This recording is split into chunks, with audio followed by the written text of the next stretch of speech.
corporate culture is miniature high school drama. I think I should even remove the miniature bit because it seems a lot more elevated than high school drama. The interesting thing is that we left high school thinking that, finally in the real world, free of all the nonsense in that institution. But the sad reality, especially for a lot of us who decided to join the corporate workforce, and the main way you do this is by going into university, which is, its own hellhole. But the whole point of it was, you would get this degree and you would get to, finally put your skills to work and be paid, money so that you can live the life you want. That's perhaps one of the greatest lies and pieces of propaganda I've come across with. Because here's the thing, corporate culture is not about all the meritocracy and all the things that we've been taught it is. And let me list down this. For example, likability. Likability is probably the greatest force for anyone who wants to succeed in corporate culture. In the same way, it was for high school. So if you thought that, I would finally, get to work and be judged on the quality of my work and, the merit of how, the merit of my output, yeah, I will grow up the corporate ladder based on how good my work is, the value that I generate for a company, then I'm sorry, you were wrong.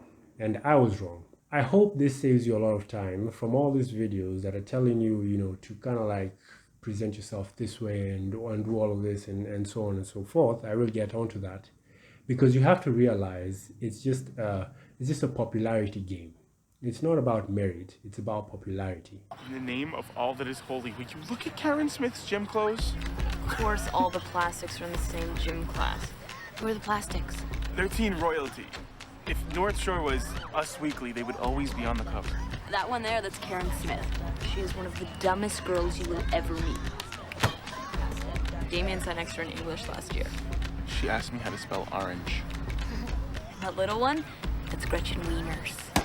She's totally rich because her dad invented toaster strudel. Gretchen Wieners knows everybody's business. She knows everything about everyone. That's why her hair is so big. It's full of secrets. Hey, what's happening? And evil takes a human form in Regina George. Don't be fooled, because she may seem like your typical selfish, backstabbing, slut-faced hoe bag, but in reality, she is so much more than that. She's the queen bee, the star. Those other two are just her little workers. Regina George. So pretty much the movie revolves around this girl trying to be with the plastics and so on. Isn't that the best analogy for corporate culture? Because everyone's plastic, and if you're real, then you'll sort of be the outcast. So if you want to succeed in the corporate space, then you have to sort of leave yourself, leave your actual self, and just suck up and be this plastic doll, plastic popular doll that everyone wants to have. And that's how you sort of like grow up the ranks. I don't know whether I have a problem with this. I just have a problem with the notion of selling, children especially, on the basis that their entire life would be based on merit. Let's look at another thing that leaves a bad, terrible taste in my mouth. And that's this whole dichotomy in between the fact that you need a degree to get a job, but then you'll be doing a job that doesn't require a degree. This is sort of like, just putting up hoops and bounds for no apparent reason. Because, for example, in my instance, there is no job that I have done that actually required my degree. But the interesting thing is, whenever you even talk to people who have sort of been in the corporate space for like 10 years plus, they'll tell you that you require your degree in order to get hired. But then for me, I would ask the question, well, what does the job actually like require this? Is there anything in this 4 years plus that you're spending in university and spending a lot of money on and a lot of time in your youth on, is there anything in that span of 4 years that would be utilized in this job? And the answer is no, most of the time. You would think that because of all of these inefficiencies, how are these companies able to make money? That is something I don't really understand. because all of this pretty much inefficiencies lead to a reduction in productivity. And perhaps that's why Kenya is so behind in terms of, the economic scale. Because you can imagine this is not just happening on a micro scale. We're talking about our personal lives here, but then this is happening on a macro scale because almost everyone has the same story of going to university and getting a degree that they don't necessarily need. So you have a whole cohort of people who are wasting their lives, their productive lives, instead of just being trained on the job and, being productive. So because of this, we have this catch-22 whereby there's now degreeflation, whereby people are just kind of like racking up degrees for no use. Yeah, it's just, again, it's plastic, just so that you can put it on your CV. But at the end of the day, if you're not popular, if you're not likable, then it doesn't really matter whether you have all the accolades. Here, this map is going to be your guide to North Shore. Now, where you sit in the cafeteria is crucial because you got everybody there. You got your freshmen, ROTC guys, preps, JV jocks, Asian nerds, cool Asians, varsity jocks, unfriendly black hotties, girls who eat their feelings, girls who don't eat anything, desperate wannabes, burnouts, sexually active band geeks, the greatest people you will ever meet, and the worst. Beware of the plastic. So here comes the question of, okay, you know what, maybe I'll try and network my way in. When we think about networking, we think of, pretty much meeting like-minded people so that you can sort of help each other. Well, that's, again, I wish it was that straightforward. Networking is an exchange of favors among people in a social class. This is a huge problem because, like I've told you, it's sort of like a popularity rank. Yeah, sort of like in Mean Girls, the way everyone had a clique, sort of the way in high school everyone had a clique. Well, that's how it is in corporate culture. There are these cliques that form. So the notion that you'll, as a nobody, try and network with, people of a certain clique, then that will sort of like, accord you a job or so on. Again, that's propaganda. It's nonsense. The whole point of networking is sort of joining this social class. Yeah, it's class warfare. If you're not of a social class, if you can't exchange favors among the members of a certain country club, I'm just using that analogy of a country club, but pretty much that's how it is. So the notion of, I'm just going to attend a couple of conferences and I'm just going to polish up my LinkedIn and, just cold call and email all these people and follow up on these emails. I ended up doing that for 2 or 3 years and I realized that I wasn't really getting anywhere with it. But then when I was sort of like reflecting and trying to understand how, corporate culture has organized itself, I realized that it's the same thing. If you're not of a certain clique, if you're not of this club, then you're an outcast. Anyway, let's say you've managed to get through all of these hoops and hurdles. You have the perfect CV with a perfect degree, and you've finally gotten and managed to network yourself into a job and so on. I don't know how many people their job is their passion, so I'm not going to use that. But if you try and just be a good worker, try and be good at your job and perfect your job, I thought that this would be another ticket for you to grow up the scale.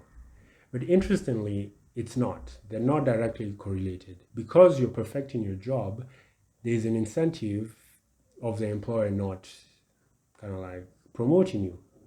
I find this to be sort of like hard to believe, but I've witnessed it and now I get it. Perfecting your job means that you remain at your position, because why would they hire anyone else when you've perfected your job? An example I like to use is this movie Office Space from 1999.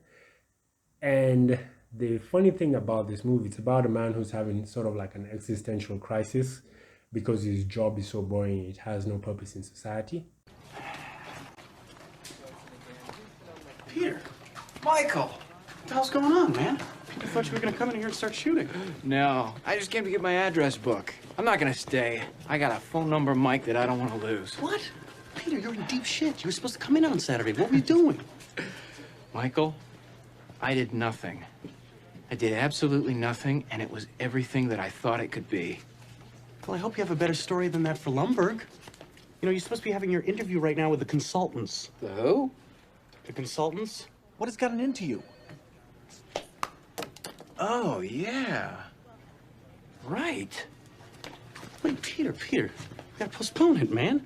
Tell me you've been sick. Make something up. Oh, no way. No, I feel great. It's the best day of my life. Next batter looks like a Peter Gibbons. Uh-huh. Oh, there you are. We were just talking about you. You must be Peter Gibbons. Uh-huh. Terrific. I'm Bob Slidell. This is my associate, Bob Porter. Oh, hi, Bob. Bob? Pretty much go ahead and grab a seat and join us for a minute or two. You see, what we're actually trying to do here is we're trying to get a feel for how people spend their day at work. So, if you would you walk us through a typical day for you? Yeah. Great. Well, I generally come in at least 15 minutes late. I use the side door. That way Lumberg can't see me. And after that, I just sort of space out for about an hour. Till I'm Space out? Yeah, I just stare at my desk. But it looks like I'm working. I do that for probably another hour after lunch, too. I'd say in a given week, I probably only do about 15 minutes of real, actual work. Peter, would you be a good sport and indulge us and just tell us a little more? Oh, yeah. Let me tell you something about TPS reports. TPS stands for? The thing is, Bob, it's not that I'm lazy. It's that I just don't care. Don't care? It's a problem of motivation, all right? Now, if I work my ass off and Initech ships a few extra units, I don't see another dime. So where's the motivation? And here's something else, Bob. I have 8 different bosses right now. Beg your pardon? 8 bosses. 8? 8, Bob. So that means that when I make a mistake, I have 8 different people coming by to tell me about it. That's my only real motivation, is not to be hassled. That and the fear of losing my job. But you know, Bob, that'll only make someone work just hard enough not to get fired. Now, one of the key points in the movies that I picked up is that he was promoted when he slacked off. You know, when all his other colleagues were sort of like worried about, you know, these audits and like all of that and being the best presentable employee and so on, he just did the opposite. He slacked off and he actually got promoted. I'd like to move us right along to a Peter Gibbons. Now, we had a chance to meet this young man, and boy, that's just a straight shooter with upper management written all over him. Ooh, yeah. Again, I don't really get it, but that's what happens. So anyway, what am I driving towards in this video? I'm driving towards the fact that all of this nonsense was worth it when you had an income that could actually pay your bills and secure you a better life. I mean, maybe that's why people really put up with it for generations and generations and generations. But right now, let's ignore the fact that there is not a lot of these corporate jobs to go around. So I don't know why we're training so many people in university. And university isn't necessarily a higher education, higher learning institution, yeah? There's not much learning that happens in institutions. University is just a training camp. A degree is to show that you showed up in this place and you attended classes for 4 years and you can be obedient enough to get this degree and follow the rules. So that's really just what it shows. It shows an employer that you're attending this training camp. So because of that, there was sort of like an incentive. If you do this, then you can get a job that has a good income, and pretty much even if, yeah, you have all of these other concerns around you, at least you'll have an income that is enough to sustain you. But right now, wages have not kept up with inflation. So my question is, what's the point?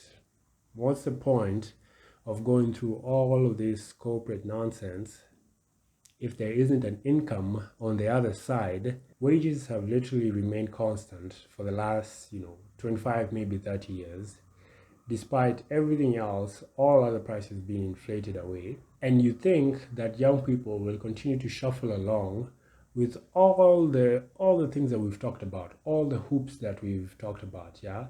The fact that degrees are more expensive now, houses are more expensive now, rents are more expensive now, everything is more expensive now, and you won't pay them enough, and you think that they'll still go through the hoops of corporate nonsense, corporate nonsensical culture, just so that they can do what? Show that they had an internship for the last 6 months? What's the point of having an unpaid internship for the last 6 months if all you're going to do is generate value for other people while you starve?